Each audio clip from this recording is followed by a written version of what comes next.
40 menit ke depan terkait beberapa hal, dan tentunya ini masih seputar soal isu keberagaman. Sebelum itu kita beranjak ke tema yang kita akan bahas di hari ini, maka saya meminta semacam penjelasan dari narasumber terkait latar belakang dan apa profesinya selama ini sebelum ia tertarik pada isu-isu keberagaman di Gorontalo. Barangkali bisa diceritakan, Bung Kadir, apa profesi Anda selama ini dan Anda sedang sibuk apa saja? Baik, terima kasih Jem. Pertama saya ingin menceritakan berkaitan dengan soal jauh sebelum saya terlibat di isu keberagaman ya. Bersama kawan-kawan Gus Durian tentunya. Kalau dari sisi pengalaman organisasi ya. Semenjak di Gorontalo itu 2004 itu saya sudah terlibat awal mula bergabung di salah satu organisasi kemahasiswaan di lingkungan NU namanya PMI. PMI itu apa? PMI itu bagi kalangan anak-anak muda. Nah, kepanjangannya apa? Kalau kepanjangannya itu Pergerakan Mahasiswa Islam Indonesia. Itu salah satu organisasi yang termasuk kelompok anak muda yang dimana mendorong tentang penguatan basis intelektual tentunya, baik yang berkaitan dengan keislaman, keindonesiaan maupun kebangsaan. Jadi selama 2004 Anda itu udah masuk PMII? Sudah masuk PMII. Nah setelah itu Anda aktif lagi di mana? Organisasi apa? Selama di PMI itu saya memang berproses dari bawah. Saya berproses dari bawah, saya berproses dari rayon. Rayon ya? Anda pernah ketua apa di tingkat rayon? Kalau di rayon itu saya berproses pertama jadi anggota dulu. Jadi anggota. Dulu sebenarnya dulu ada cerita menarik waktu pertama saya masuk PMI itu. Karena saya dibentuk dari latar belakang keluarga yang memang keras dalam hal pendidikan agama. Saya tidak mengenal yang namanya apa itu tentang keberagaman. Ya. Yang dibentuk di saya itu adalah tentang Islam itu harus ditegakkan secara utuh. Karena itu saya memang di keluarga Anda? Ya, di keluarga saya. Begitu. Saya tidak kenal bagaimana menjalin hubungan, meskipun waktu semasa sekolah itu saya punya teman yang di luar non-Islam. Namanya Christian. Itu sangat akrab. Tapi soal bagaimana memahami agama lain di luar Islam itu tidak pernah dibentuk. Begitu. Karena memang saya berasal dari ini kan latar belakang keluarga yang campuran termasuk. Cuma saya lahir di Sulawesi Tengah di Lukbanggai. Yang memang Sulawesi Tengah itu basisnya itu adalah Al-Khairat. Dan bapak saya itu membentuk saya dengan nuansa pemahaman keakharatan. Begitu. Tapi untuk bapak saya mengajari anti terhadap agama lain itu tidak. Tapi keras yang dimaksud itu adalah keras yang dalam internal keluarga. Tapi keluar tidak. Begitu. Baik. Saya dibentuk dari itu. Kemudian ketika saya masuk PMI saya mengenal tentang soal pada saat itu saya mendapat materi keislaman. Mendapat materi keislaman dan tiba-tiba saya kaget. Ada kagetnya itu saya mendapat materi tentang Islam dan transformasi sosial di PMI pada saat saya masuk. Yang menarik adalah ada satu narasumber yang mengatakan begini, ketika waktu sholat itu saya sempat menginstruksi kepada narasumber pada saat narasumber sampai membagikan materi masuk waktu ajan. Siapa narasumber yang saat itu? Yang waktu saya ingat waktu itu adalah beliau adalah teman saya sendiri, namanya Wahyudi, seangkatan sama saya tapi dia duluan masuk. Dia salah satu murid daripada Romo Samsi Pumalingo. Romo ini juga banyak kadernya ya? Ya, termasuk. Dan berarti Anda itu sanad keilmuan itu jelas. Ke Romo Samsi. Ya, di satu sisi ya. Di satu sisi. Saya juga termasuk karena pernah juga aktif di organisasi yang Anda sampaikan tadi. Siap. Pernah juga banyak. Jadi tiba-tiba ketika saya menginstruksi kepada narasumber, saya bilang ini sudah masuk waktu azan. Terus tiba-tiba narasumber bilang, oke, kita pending, yang mau sholat dan yang tidak sholat tinggal di tempat, jangan mengganggu yang sedang sholat. Itu cerita Anda di PMII. Dan Anda pernah menjadi aktivis dan saya juga mencatat Anda ini banyak karir juga dan banyak Anda itu spesialis tukang kadet. Ya. Nah, tapi di catatan kami juga Anda ini sebagai mantan ketua GP Ansor Kota Gorontalo. Ya. Ini kan juga sangat menarik ya. Artinya jejak rekam Anda ini juga cukup bagus. Dari PMII beraktivitas, mengkader banyak mahasiswa yang terlibat dalam PMII, lalu kemudian Anda juga memilih GP Ansor, Gerakan Pemuda Ansor. Apa yang menarik dari Anda sehingga kemudian Anda tertarik di GP Ansor? Kalau yang membuat saya tertarik dengan GP Ansor itu ternyata begini ya. Sebenarnya waktu itu saya bertanya-tanya. Seketika pasca PMII. Oke. Pasca PMII saya bertanya-tanya tentang mau kemana saya ini, mau aktif lagi di mana. Saya mencari tahu ke beberapa senior tentang keberadaan berbagai badan otonom di internal NU. Oke. Saya belum, meskipun saya waktu itu ya sudah ketemu dengan Jamie, tapi pada saat itu kan Durian baru mulai digagas. Dan saya waktu itu mencari tahu untuk bagaimana agar ada ruang untuk saya untuk beraktivitas lagi, selain pasca PMI. Nah, sehingga Anda memilih Ansor itu sebagai organisasi, sebagai organisasi di tingkat pemuda ya, tingkat pemuda NU. Saya diperkenalkan oleh beberapa senior. Katanya ada satu organisasi di internal NU itu yang mengurusi tentang gerakan pemuda dan mahasiswa. Yang wilayah gerakannya itu menyentuh pada persoalan pada persoalan-persoalan yang menyentuh pada relasi tentang masjid, pesantren, kiai dan pendeta, begitu. Nah, saya tertarik dengan itu, Tapi saya belum tahu arah gerakannya Ansor itu kemana, begitu. Karena setelah beberapa penyampaian senior itu saya kemudian download beberapa referensi tentang gerakan pemuda Ansor. Dan ternyata gerakan pemuda Ansor itu yang mendirikan memang Kiai Besar, yang merupakan murid salah satu murid daripada Kiai Hasyim Asy'ari yang menggagas tentang bagaimana NU itu memiliki basis pemikiran yang kuat, baik di wilayah, terutama di wilayah kultural dan amalan-amalan. Ya Kiai itu ya Kiai Wapas pula. Nah, saya belajar dari situ, kemudian saya tertarik. Tertarik untuk selama Anda menjadi ketua GP Ansor Kota, apa yang sudah dilakukan berkaitan dengan kaderisasi maupun kalau untuk proses kaderisasi memang waktu itu kalau khusus di wilayah di Ansor sendiri, semasa saya dipercayakan memimpin gerakan pemuda Ansor, itu yang saya lakukan itu pada saat itu adalah bagaimana memaksa Ansor untuk terjun langsung menyentuh dengan masjid, pesantren, kelompok-kelompok keagamaan yang berbasis kitab dan majelis salawatan. Dan saya kemudian tracking berhubungan itu dengan salah satu kiai di Gorontalo namanya Kiai Helmi. Itu merupakan kiai besar di Gorontalo yang juga ternyata bapaknya Kiai Helmi itu juga memang salah satu orang yang sangat peduli dengan NU.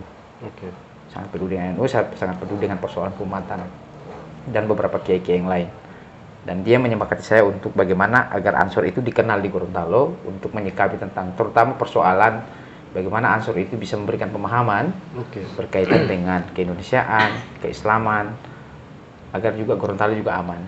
Sejak Anda di GP Ansor, apakah juga terlibat dalam isu-isu keberagaman dan misalnya advokasi terkait toleransi dan sebagainya? Nah, kan sejauh ini juga kita tahu bahwa GP Ansor punya badan khusus yang berkaitan dengan pengamanan dan sebagainya, misalnya ada Banser. Nah, sejauh ini apakah juga GP Ansor di bawah kepemimpinan Anda saat itu juga ikut terlibat dalam pengamanan gereja dan sebagainya? Ya, kalau untuk peran GP Ansor dalam wilayah pengamanan hubungan kerukunan antarumat beragama, terutama gereja, di masa kepengurusan saya itu memang pada saat itu Ansor mengalami transisi ya. Transisi yang dimaksud adalah memang setelah saya cek memang gerakan pemuda Ansor di Kota Gorontalo itu memang proses kaderisasinya memang lemah. Sehingga pada saat itu saya melakukan untuk di wilayah pengamanan sendiri itu melakukan proses kaderisasi di Klatsar Angkatan Terpadu itu di mana? Bukan di Bonobolango. Bonobolango itu pasti kedua. Pasti kedua. Dan di beberapa gereja di Kota Gorontalo itu di perayaan-perayaan hari besar agama Kristiani itu ada terlibat, dan itu bekerja sama dengan Polsek. Dan ada yang menarik, ada yang menarik, dan selama saya di Ansor itu saya lakukan juga tentang membangun halakah dan harakah begitu. Dan itu juga termasuk bisa dibilang, saya bisa bilang secara terbuka bahwa itu juga masukan dari sahabat Jamie kira-kira. Jamie mana maksud Anda ini? Jamie Raji tentunya gitu. Gitu. Tapi itu kemudian saya bicarakan, diskusikan dengan teman-teman. Itu Jamie mengusulkan itu, ya menyemangati untuk bagaimana Ansor ini bisa membuat satu program yang dimana program itu menyentuh pada menguatkan gerakan pemikiran dan halakah gerakan pemikiran, dan itu di beberapa masjid termasuk kiai pengajaran juga, Kiai Rashid Kamaru, beberapa kiai di Gorontalo, Kiai Helmi juga masuk, Kiai Sabrin Gani, kemudian Kiai Gofur, almarhum itu juga pernah. Jadi sempat juga mengisi ya? Iya, dia sempat mengisi. Iya. GP Ansor. Dia sempat mengisi. Oke, baik. Tapi memang waktu saya di Ansor memang butuh lapis generasi yang memang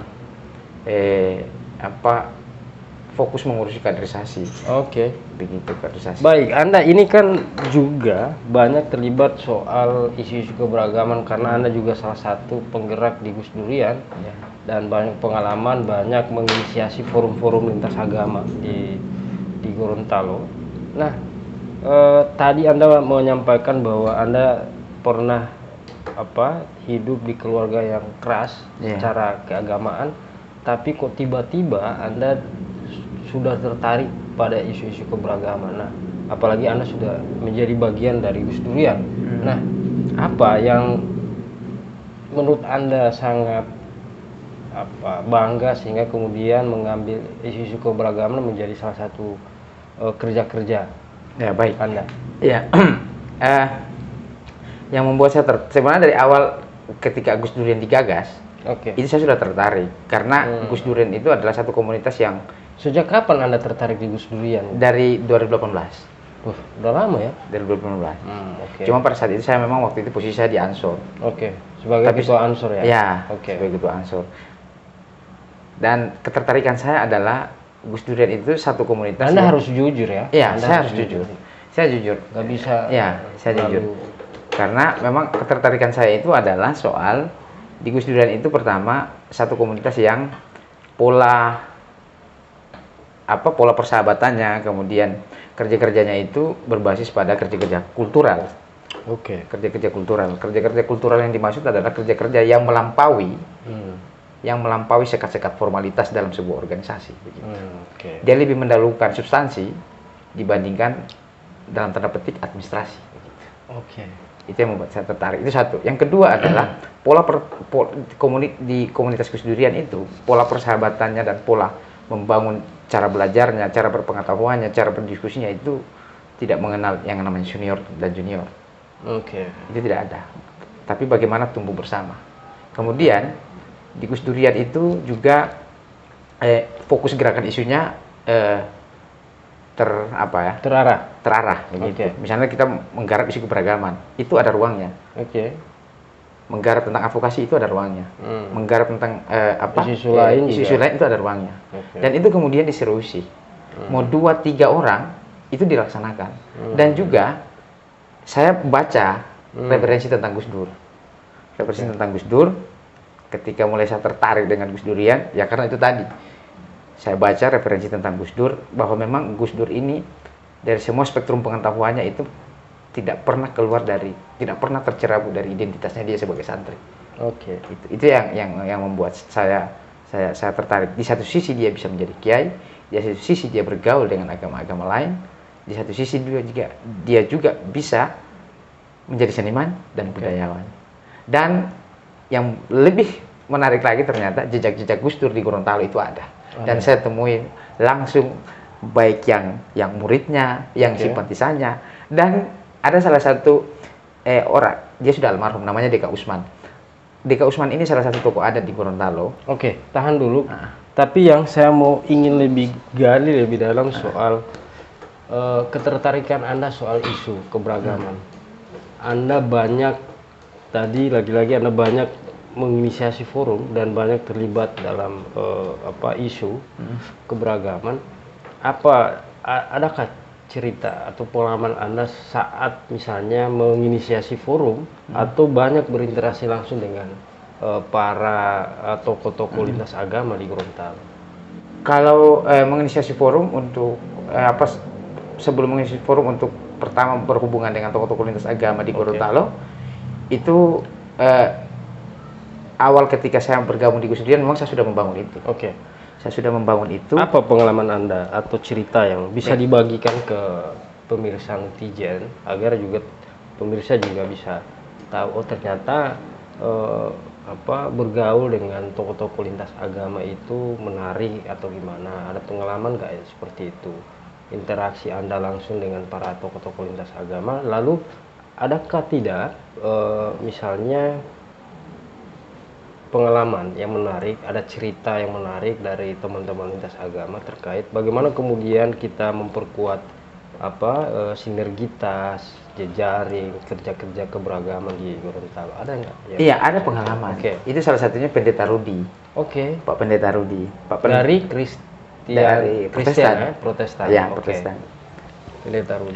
Pendeta Rudi. Nah, itu pengalaman saya pertama saya masuk gereja, khusus di Gorontalo loh. Itu di Gajalan, Kalimantan. Kapan di itu? Gereja Protestan. Itu pada saat haul Gus Dur pertama. Yang kita buat. Baik.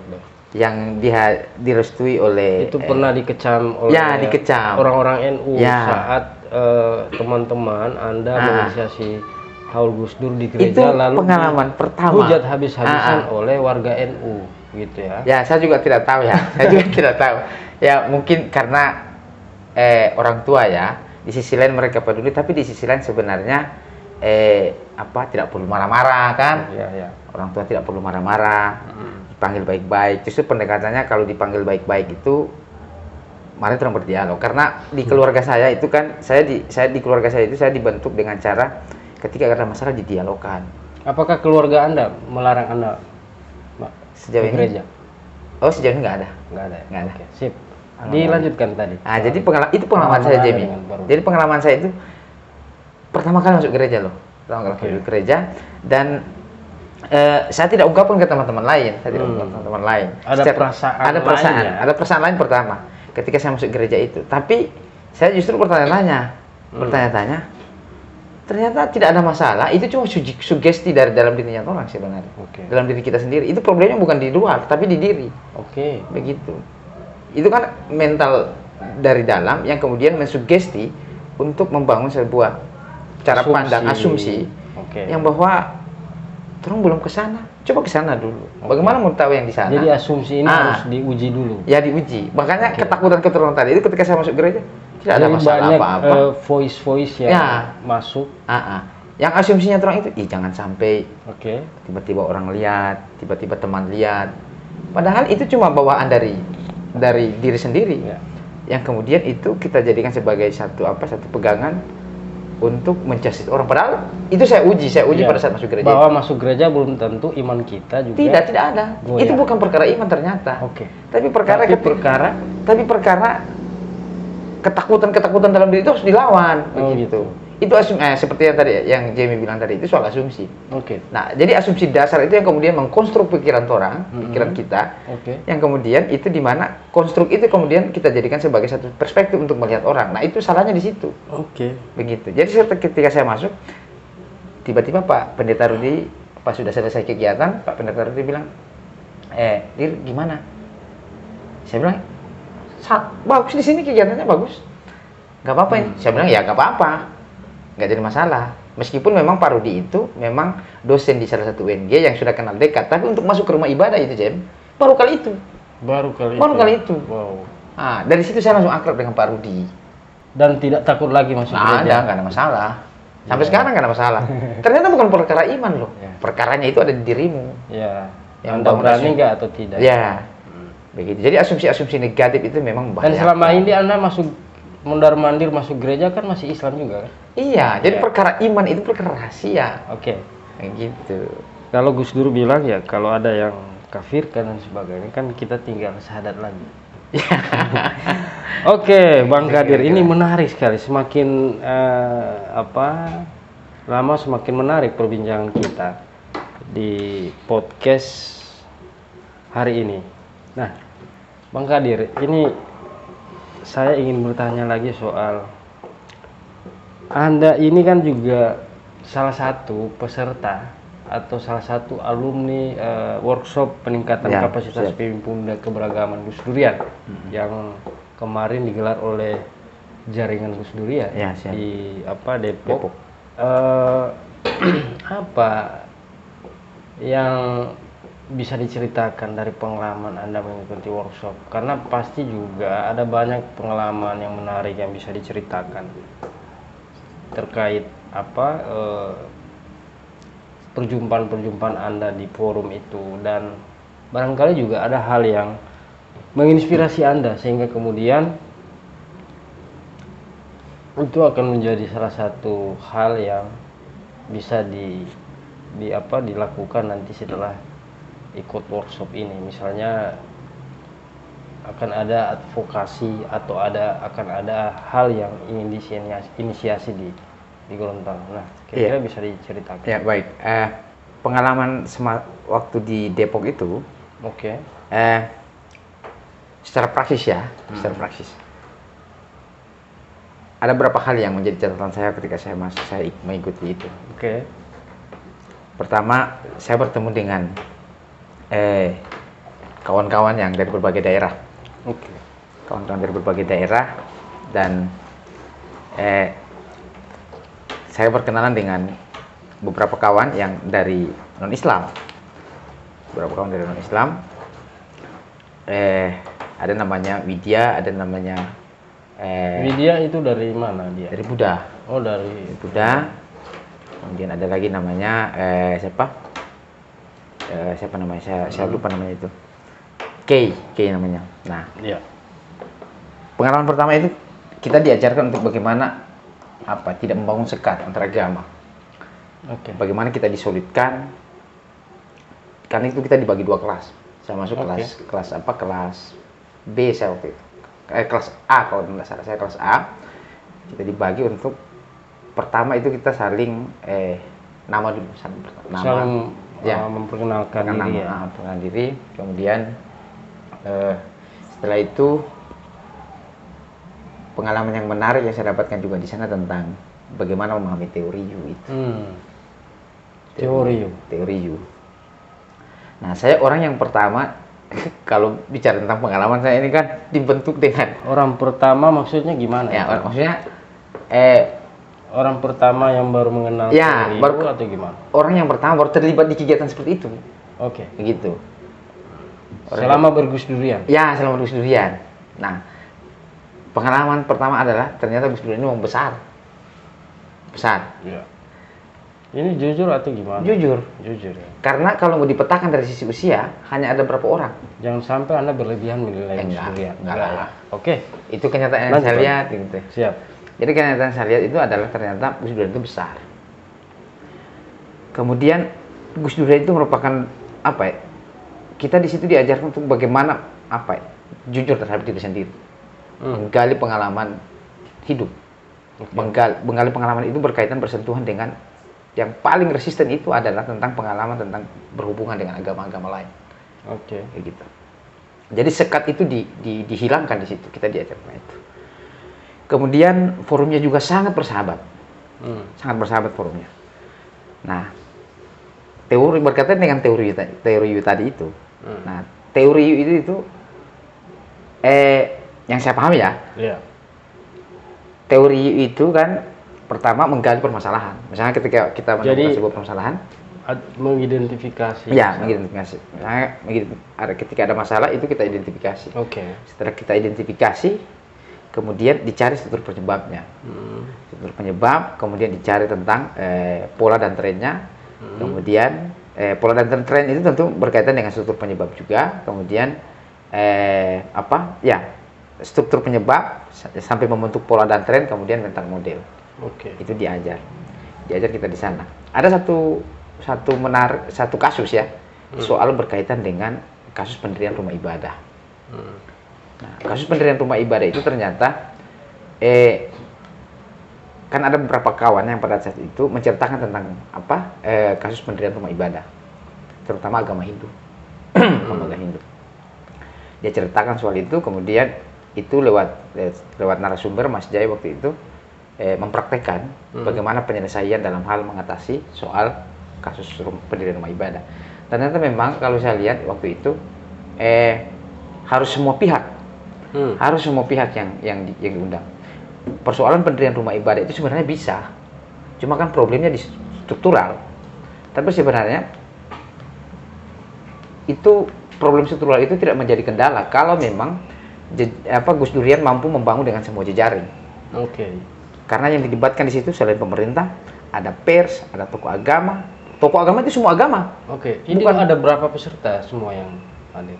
Ada, kalau di ruang saya itu, kalau semuanya ya. Totalnya berapa? Totalnya itu ada 100 lebih. 100 hampir 100, hampir 100. Itu dari berbagai latar belakang. Iya, itu hampir 100, hampir 100 orang. Iya. Hampir 100 orang.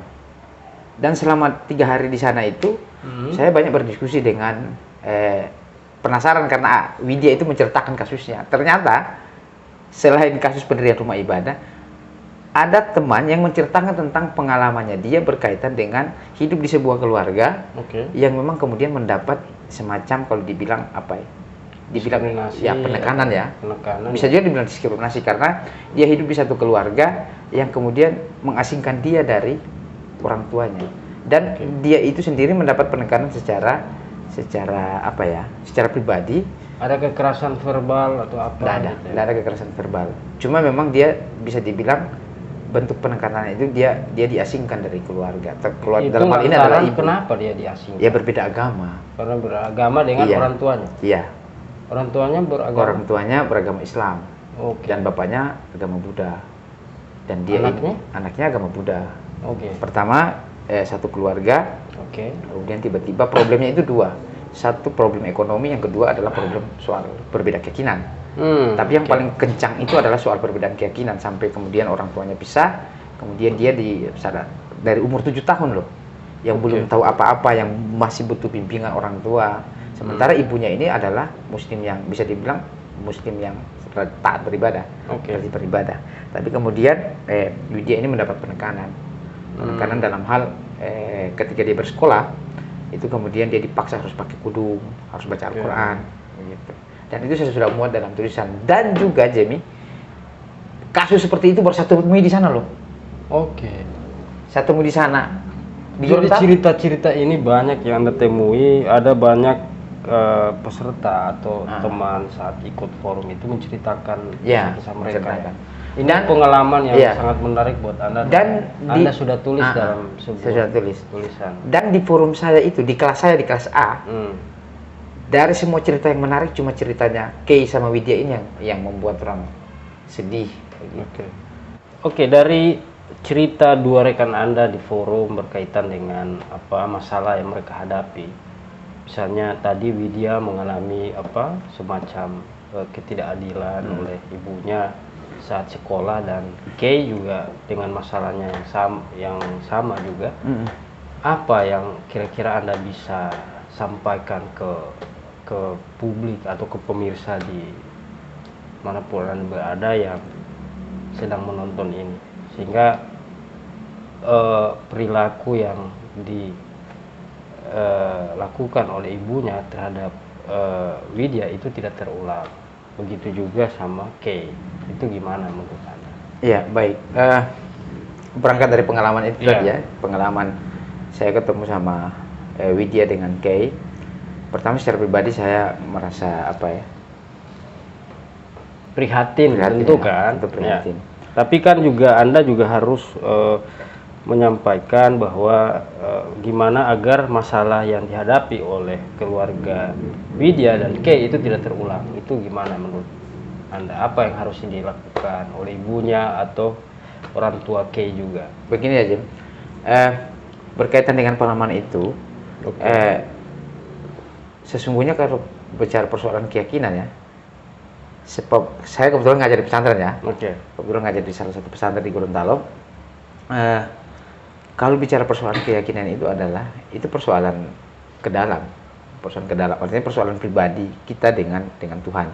Nah, berkaitan dengan pengalaman Kay itu, menurut saya apa yang menjadi pilihan Kay itu ataupun apa yang menjadi pilihan Widya itu urusan dia dengan Tuhan. Seharusnya gimana orang tua Widya? Yang seharusnya dilakukan orang tua Widya itu adalah dari sisi kemanusiaan, dia tetap hargai apa yang menjadi keputusan Widya. Karena pada saat itu Widya lebih taat beragama Buddha dan itu pilihannya dari kecil. Dan itu tidak boleh diganggu gugat oleh ibunya. Tidak boleh diganggu oleh ibunya. Karena itu kunci ibadah itu kan soal ketaatan. Dan seharusnya sebagai seorang tua, pendekatan yang dilakukan oleh ibunya terhadap Widya itu bukan pendekatan agama, tapi pendekatan kemanusiaan. Begitu, pendekatan kemanusiaan. Jangan hanya karena persoalan berbeda keyakinan kemudian memutus mata rantai antara hubungan darah antara anak dengan ibu. Itu juga dilarang oleh agama. Begitu, itu dalam agama.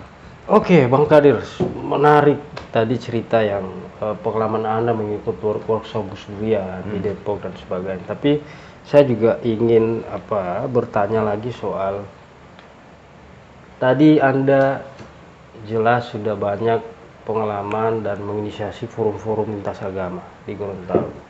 Nah, sejauh ini kan juga keterlibatan anak muda lintas agama ini cukup tinggi. Misalnya dalam forum-forum lintas agama. Nah, menurut Anda ini geliat anak muda di Gorontalo, ketertarikan mereka terhadap isu-isu keberagaman ini gimana? Apakah menurut Anda ini cukup baik atau di sisi lain justru tidak banyak yang apatis terkait soal isu-isu keberagaman? Ya, baik. Ini menarik, Jim. Sejauh saya di Gus Durian, saya kan fokus di ketertarikan saya berkaitan dengan isu-isu keberagaman. Kalau untuk di Gorontalo sendiri, peran anak-anak muda, baik mahasiswa maupun pelajar, ya. Kalau sejauh ini sebenarnya pekerjaan jangka panjang. Begitu. Karena Gorontalo tidak bisa hanya dilihat sebagai sebuah daerah yang tingkat toleransinya tinggi. Tapi itu harus diuji. Tapi ada survei yang mengatakan bahwa Gorontalo itu juga masuk pada kategori ketiga, tingkat intoleransinya tinggi. Itu sumber BNPT 2018 2019. Nah, itu gimana itu? Apalagi kemudian saat Anda menginisiasi forum, kan Anda juga bisa menilai misalnya ketertarikan anak-anak muda di Gorontalo soal isu-isu keberagaman atau terlibat langsung pada forum-forum diskusi lintas agama. Sejauh ini gimana? Iya, kalau untuk sejauh ini menginisiasi forum tentang lintas agama itu memang masih sangat sedikit, ya. Masih sangat sedikit yang tertarik dengan isu-isu keberagaman. Sejauh pengalaman saya menginisiasi beberapa forum di Gus Durian yang berkaitan dengan forum keberagaman, itu memang sangat sedikit. Kenapa sangat sedikit? Karena di satu sisi memang kawan-kawan Gus Durian, ya, itu perlu merubah pola dan strategi.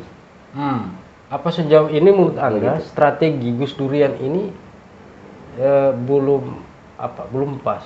Misalnya mengait atau melibatkan anak-anak muda lintas agama lain untuk terlibat pada isu-isu keberagaman. Sudah pas. Hanya saja memang pola dan strategi yang saya maksud itu adalah harus berbasis variasi isu. Karena menurut Anda isu apa yang menarik untuk agar teman-teman lintas agama ini bisa tertarik untuk membahas itu? Kalau beberapa forum yang saya inisiasi berkaitan dengan keberagaman, itu kawan-kawan di beberapa agama lain itu kayak Hindu dengan teman-teman Protestan, itu mereka maunya langsung wilayah praksis. Wilayah praksis. Hanya saja wilayah praksisnya ini maksudnya gimana? Maksudnya adalah ketika diskusi ada tindak lanjutnya. Ketika diskusi ada tindak lanjutnya. Tidak habis hanya sebatas forum. Begitu. Makanya variasi yang saya maksud itu variasi isunya adalah isu keberagaman itu tidak hanya bicara toleransi, tapi isu keberagaman juga itu bisa punya relasi dengan lingkungan, punya relasi dengan kebudayaan, punya relasi dengan gerakan sosial yang sempat kemarin kita inisiasi, punya relasi dengan demokrasi, begitu. Agar juga ini sebenarnya memantik. Oke. Memantik bahwa Gus Dur ini tidak hanya bicara tentang keberagaman, toh agama. Tapi bagaimana forum ini juga turut menguatkan Ya. sendi-sendi kehidupan Ya. berbangsa dan bernegara. Ya. Misalnya bagaimana lintas agama juga mendorong soal isu demokrasi. Ya.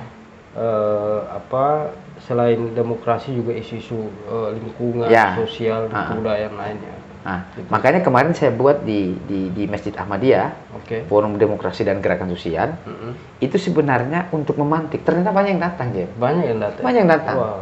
Ya. Jadi saya cerita juga sama Pak Pendeta Oktav, Oke. sama Pak Pendeta Oktav dan sama Pak Ustadz Nanang. Oke. Sama Ustadz Nanang, kemudian sama Eka. Eka ini salah satu ketua PHDI. Dan mereka sepakat, PHDI, Hindu ya, Oke. Hindu. Dan mereka sepakat, jadi kalau bisa, ini sudah menarik, menarik ini. Dan ini harus kita tindak lanjuti dalam bentuk praksis. Oke. Selain diskusi, praksis. Dan kita harus perlu model-model diskusi seperti ini sebenarnya paling bagus. Dan itu harus bergiliran. Oke, dari forum itu apa yang akan ditindaklanjuti?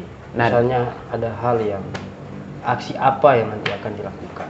Kalau untuk dari forum itu akan pindah lagi ke teman-teman Protestan. Oke, jadi ini akan bergiliran Iya, dulu ya. bergiliran. Forum ini akan bergiliran. Bergiliran. Lalu kemudian nanti ada rumusan strategisnya apa yang harus dilakukan ya. Begitu. Begitu. Dan ternyata setelah saya buat di situ banyak yang datang. Kemudian ada juga keterwakilan gender di situ. Oh ya. Keterwakilan gender dari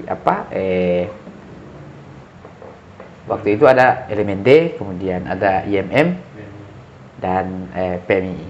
Oke. Begitu. Dan juga ada juga Hindu waktu itu. Itu Baik. kira-kira.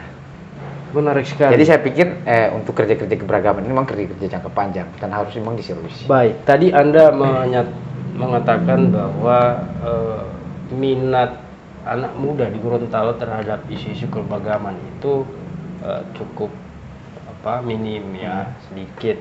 Karena mungkin orang melihatnya bahwa cuma agama saja yang dibahas, itu padahal tidak seperti itu. Oke. Jadi tinggal pola dan strateginya saja yang dirubah. Oke, berarti apa yang nanti yang akan dilakukan oleh forum yang sudah terbentuk ini sejak lama, dan tentu juga forum-forum ini juga satu sama lain sudah saling menguatkan. Tapi kemudian forum ini juga diarahkan agar anak-anak muda lain juga turut terlibat aktif. Itu kira-kira apa yang nanti akan dilakukan sehingga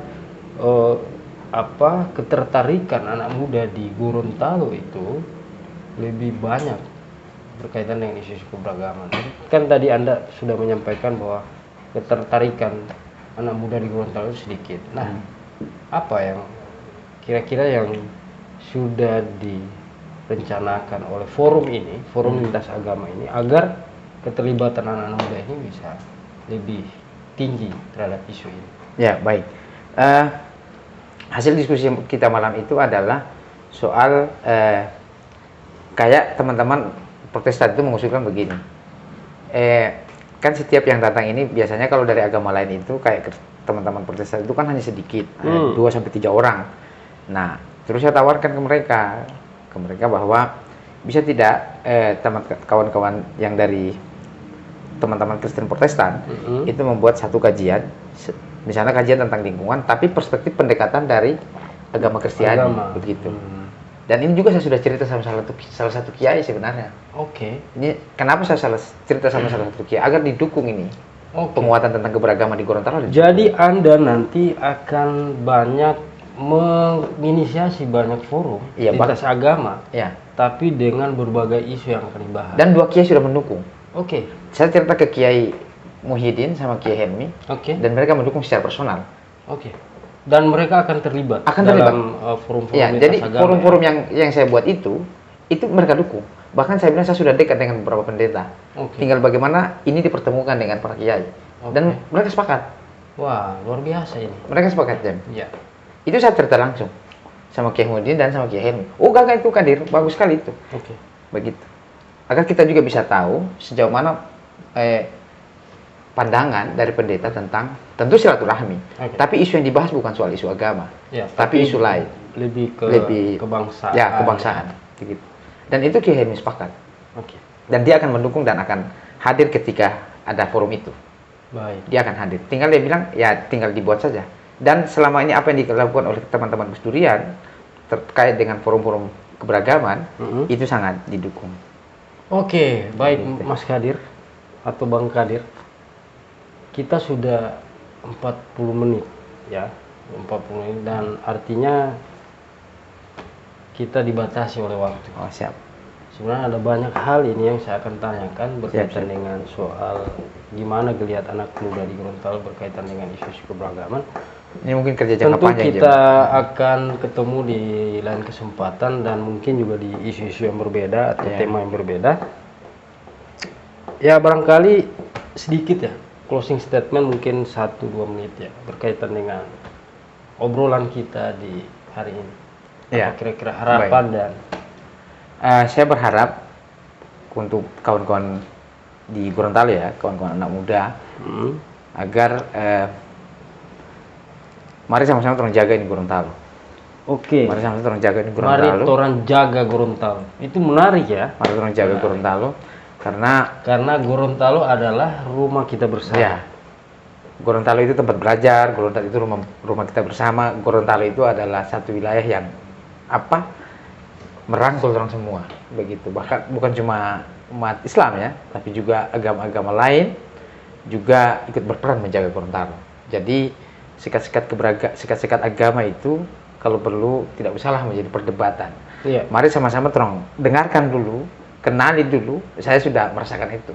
Oke. Begitu. Intinya perjumpaan ini Perjumpaan itu harus penting, dirawat. penting sekali. Ya. Jadi keberagaman agar, itu, kecurigaan satu sama lain itu juga tidak. ini kan bahayanya curiga. Iya. Sejauh ini tidak ada masalah. Berarti sejauh ini soal intoleransi ini berarti soal curiga ya. Cocok, soal curiga saja itu. Padahal. Jadi sebenarnya permasalahannya bukan di agama lain, tapi di dirimu. Oke. Kayak gitu, di diri kita maksudnya. Oke, Bang Kadir. Gitu. Menarik sekali perbincangan kita di hari ini.